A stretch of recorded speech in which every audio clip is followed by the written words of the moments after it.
Mr. President, when did you first learn that Hillary Clinton used an email system outside the U.S. government for official business while she was Secretary of State? The same time everybody else learned it through news reports. President Obama speaking with Bill Plant of CBS News, portion of that on Face the Nation, then again on 60 Minutes. We heard it, and you heard him again, saying he learned about the Hillary Clinton email scandal at the same time as everyone else, and he learned about it from news reports. Welcome in on what will be a very busy Tuesday here on America's Forum and throughout the day on Newsmax TV. With Miranda Kahn, I'm J.D. Hayworth. Yeah, there's speculation right now as to when and how Hillary Clinton will address that issue. She's been pretty much mum on it, except that one tweet that we've been airing here on America's Forum.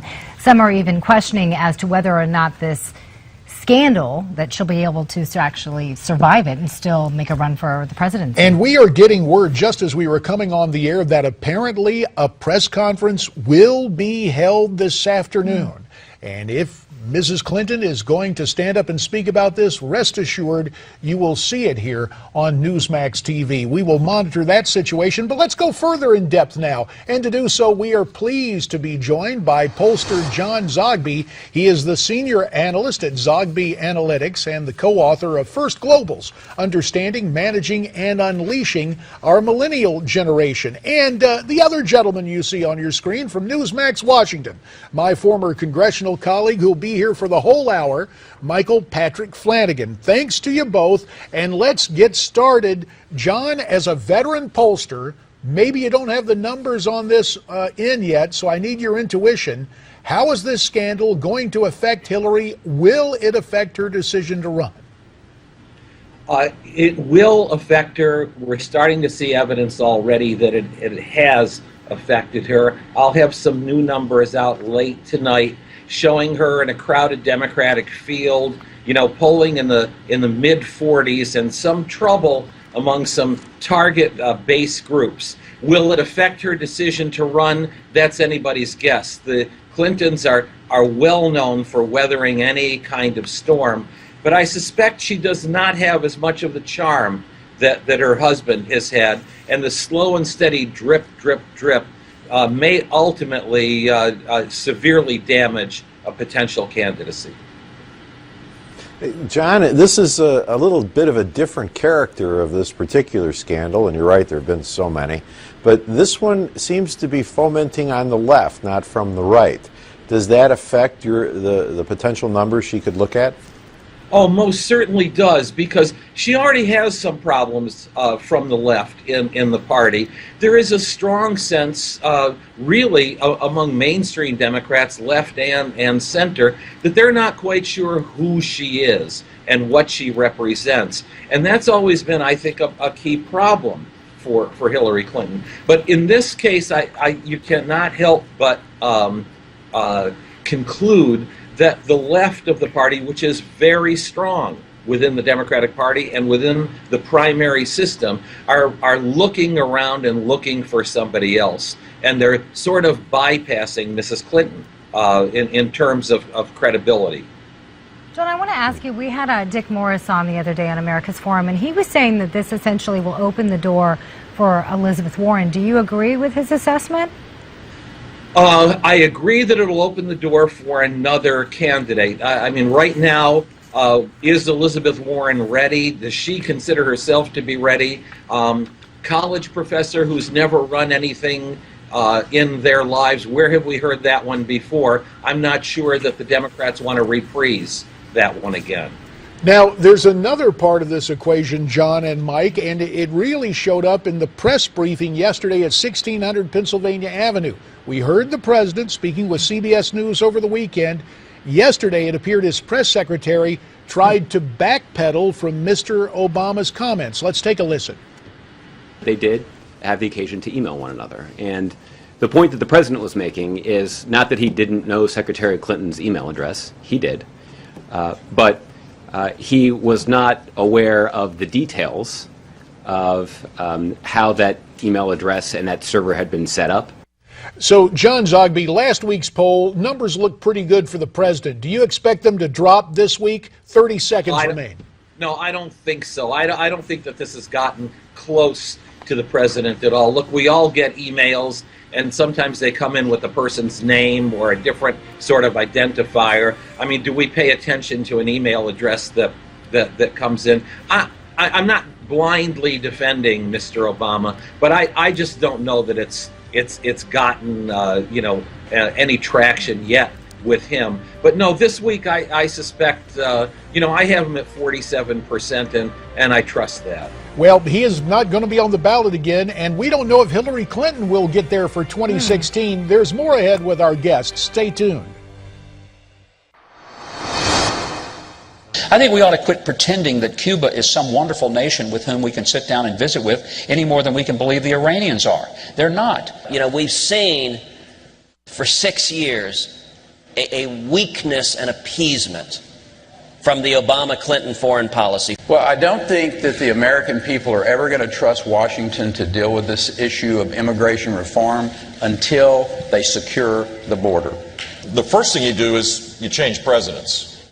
And that is just a quick sampling of what some potential 2016 GOP presidential hopefuls had to say over this past weekend at the Iowa Ag Summit, courtesy of Bloomberg Politics. We welcome you back in here to America's Forum on Newsmax TV, alongside Miranda Kahn, J.D. Hayworth with you. Well, this all coming out as a new NBC News Wall Street Journal poll shows Republican voters are throwing their early support behind Marco Rubio and Scott Walker. And that same poll shows 60% of Americans want change in 2016.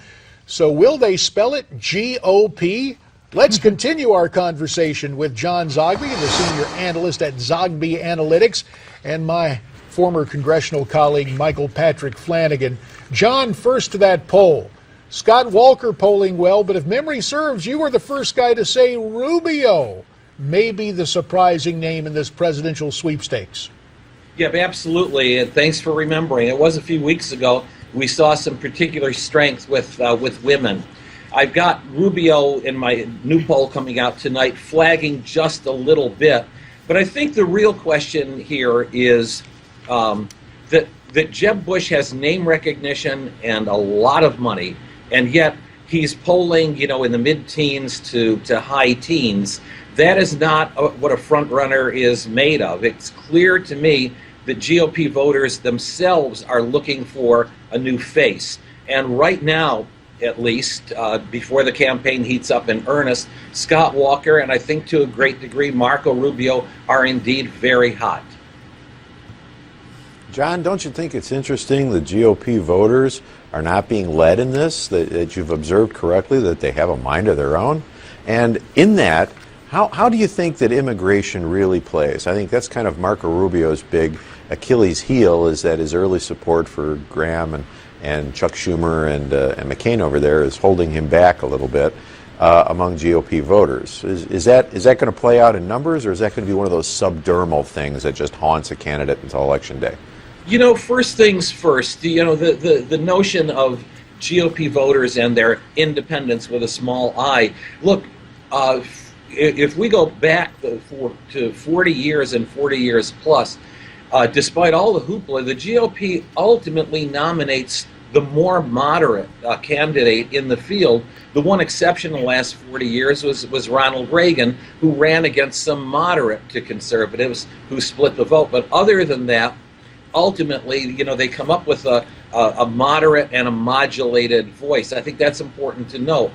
Secondly, in terms of immigration, it does show up in the debates, but it's less of a factor in Iowa and New Hampshire. By the time you really run the gauntlet, first time immigration shows up is a state where it's not really much of a factor at all. That's in South Carolina. Then you move down into Florida, which is all about immigration. And Florida is a good state for Marco Rubio. So if Marco Rubio can survive Iowa and New Hampshire, he could be well poised in this. I don't see immigration being a deciding factor in the nomination.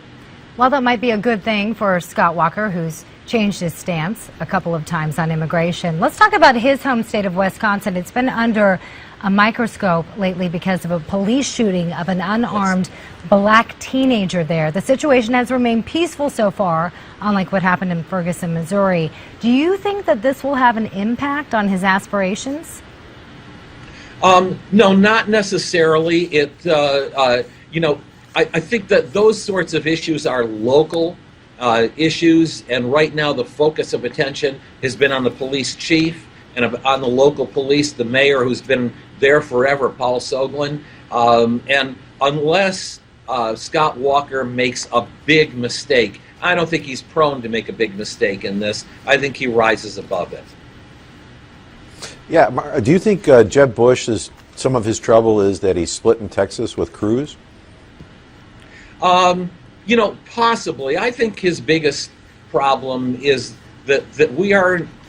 He's the Ted Kennedy, the third brother or the third name to be out there. I think GOP voters, for starters, I think George W. Bush's name, if not quite toxic, it's still remembered and not remembered fondly. And I think, you've got to seize the moment, and he has the capacity to raise an awful lot of money, and he is his own person. He still has that albatross. And gentlemen, we will have to leave it right there. Now, a reminder: Hillary Clinton scheduled to speak live this afternoon around 1:40 p.m. When she steps up, we'll step up with the coverage right here on Newsmax TV. Stay with us.